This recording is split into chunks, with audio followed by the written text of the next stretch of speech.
Les jeunes n'ont pas l'information qu'il faut. La formation qu'ils ont reçue qui ne cadre pas avec les besoins du marché.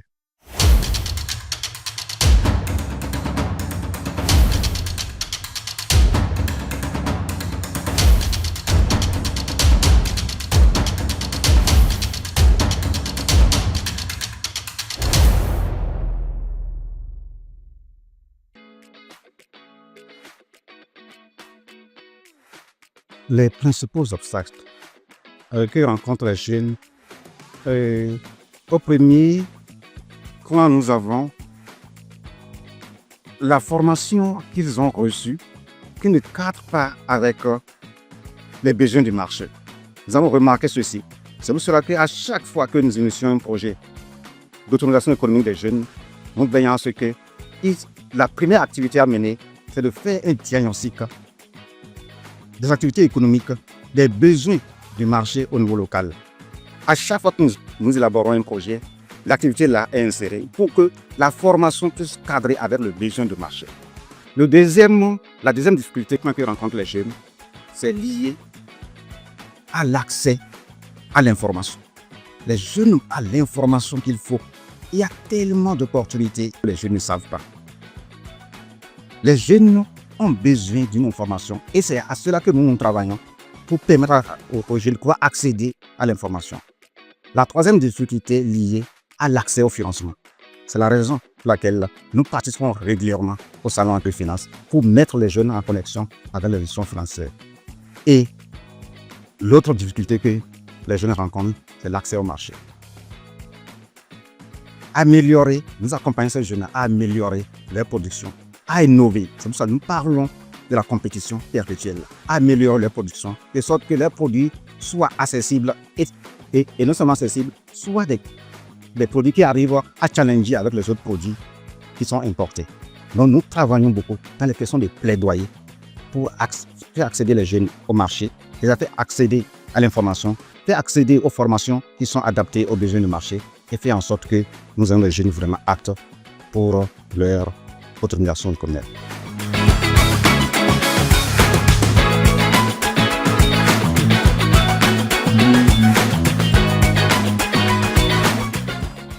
Nous avons senti un déclic au niveau non seulement des jeunes, mais au niveau des communautés.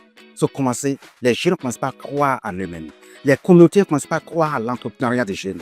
Ils ont commencé à dire il faut que nous puissions accompagner nos jeunes.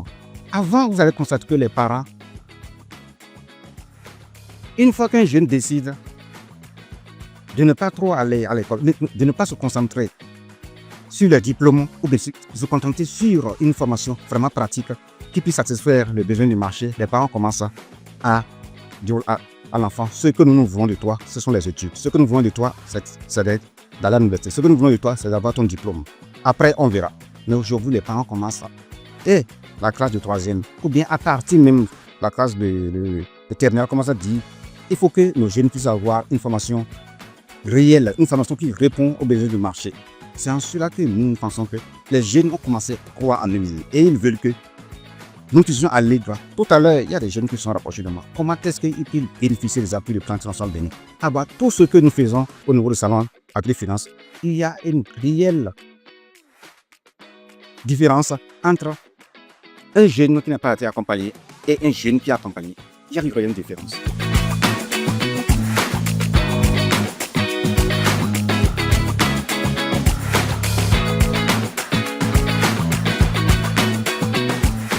Plan Bénin travaille dans les 77 communes de Bénin.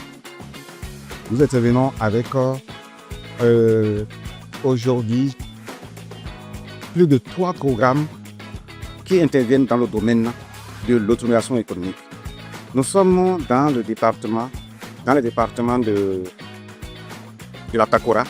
Nous intervenons avec le projet DGD Impactel qui travaille dans 5 communes de la Takora, travaille également dans 6 communes du littoral. Nous sommes également avec le projet Yewa qui intervient également dans 5 communes du Zou et de l'Ouémé. Nous sommes également avec le projet, c'est nous qui avons piloté le projet d'autonomisation économique des femmes dans les 67 communes de Bénin, le projet Souhaite. En plan International Bénin, dans son approche travaille dans les 67 communes de Bénin pour l'automatisation économique des femmes et nous travaillons avec différentes cibles. Les cibles de très bas niveau, nous avons une approche pour accompagner cela. Les cibles qui sont d'une catégorie B, par exemple catégorie A, catégorie C, catégorie B, ont aussi une approche pour les accompagner. Et nous travaillons également à l'insertion professionnelle par l'approche de mise en stage. Après les stages, les jeunes arrivent à travers l'expertise, leur engagement à trouver des emplois auprès des institutions au niveau desquelles ils ont été positionnés.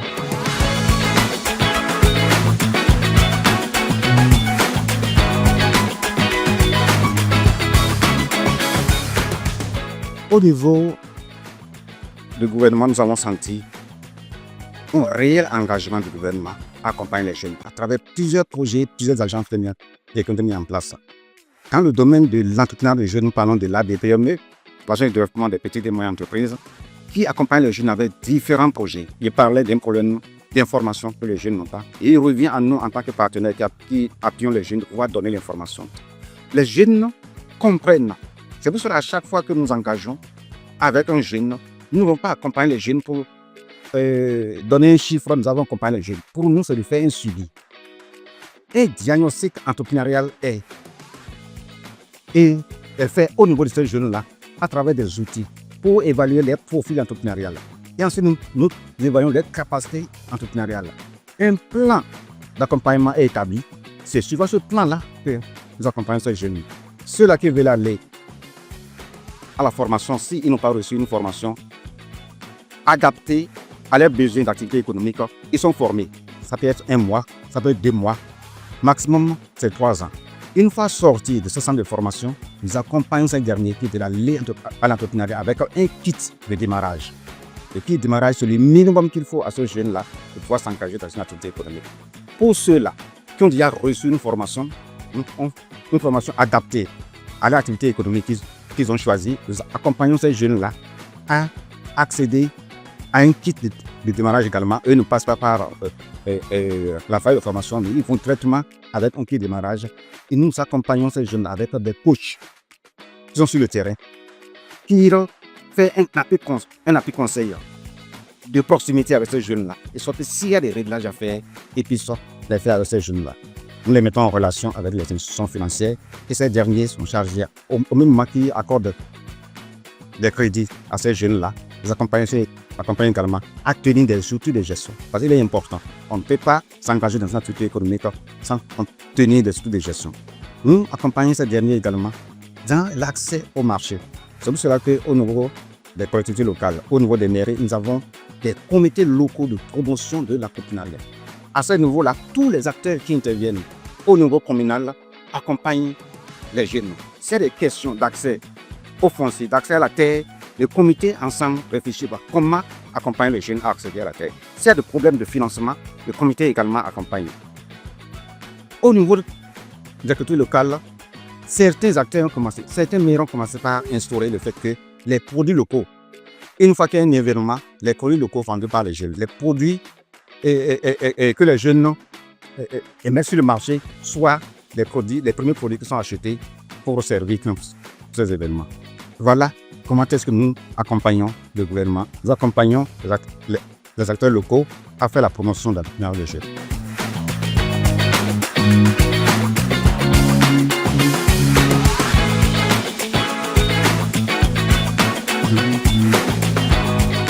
Nous avons à notre niveau l'approche avec association villageoise d'épargne de crédit que nous avons mis à un certain niveau que nous appelons AGEC, Association des jeunes pour l'épargne et le crédit, et qu'aujourd'hui nous avons fait en sorte que les jeunes qui développent des activités économiques commencent déjà à faire des petites cotisations entre eux. Et une fois que l'approche dit qu'une fois que le montant que le jeune demande atteint déjà le tiers de ce qu'il a cotisé. Par exemple, le jeune demande 30 000 francs et la somme de cotisation qu'il a réalisée atteint déjà 10 000 francs et peut déjà avoir un accès. Aujourd'hui, à travers cette approche-là, les jeunes arrivent à montrer leur capacité de pouvoir gérer, de pouvoir entreprendre. Et ceci, les institutions financières sont vraiment séduites par ça. Séduites parce que ils visitent les jeunes et constatent que le chiffre d'affaires que ces jeunes réalisent à travers les institutions qu'ils tiennent et les fonds qu'ils ont dans leur caisse, ils commencent par intéresser les institutions financières et commencent par s'approcher de ces jeunes. C'est notre approche. Faire en sorte que les jeunes puissent rendre visible son activité économique à travers les appuis qui leur sont accordés, ainsi que les financements qu'ils arrivent à obtenir à partir de les AGEC, à partir de l'approche que nous avons développée, et de se rendre visibles auprès des institutions financières. C'est à cela que les institutions financières commencent par faire confiance à ces jeunes-là. Et nous essayons de faire des mises en relation.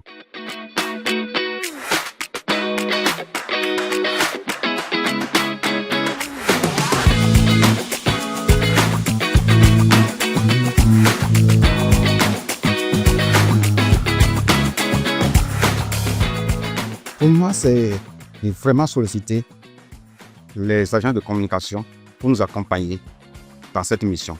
Notre mission, c'est de faire en sorte que les jeunes, où qu'ils soient, qu'ils puissent avoir accès à l'information. C'est vraiment capital. Donc, accompagnez-nous à faire passer l'information à chaque fois qu'il y a une information utile pour un jeune. C'est pour l'accès à la formation adaptée aux besoins du marché. L'accès au financement, l'accès à l'innovation, essayez de relayer ces informations avec nous.